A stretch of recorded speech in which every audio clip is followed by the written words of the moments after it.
মাথায় হাত দিয়ে কি ভাবছো এত?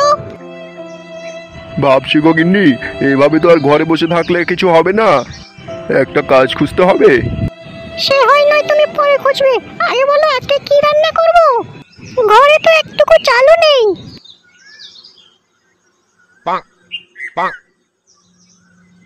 দাদু, ও দাদু, আমাকে একটা রেলগাড়ি কিনে দাও না, নিয়ে খেলা খেলবো। হ্যাঁ, লেউড়া আমার ঘরে চাল কেনার টাকা নেই আর ও রেলগাড়ি নিয়ে খেলা করবে? আমার বন্ধুদের কাছে তো অনেক খেলনা আছে, আমার কাছে কিছু নেই। দাও না দাদু খেলনা কিনে। লেউড়ার বাল বেশি ফ্যাচ ফ্যাচ করিস না তো, যা তো এখান থেকে। আমার কাছে গুদগুদ না করে যা নিজের বাপের কাছে চাগিয়ে। হ্যাঁ গো, তুমি ওকে এইভাবে বলছো কেন? তা বলবো না তো কি করবো, দেখতে পাচ্ছ না কেমন করছে। লেউড়া আমি আছি নিজের জ্বালাই আর এদের হরি হরি শুচ্ছে।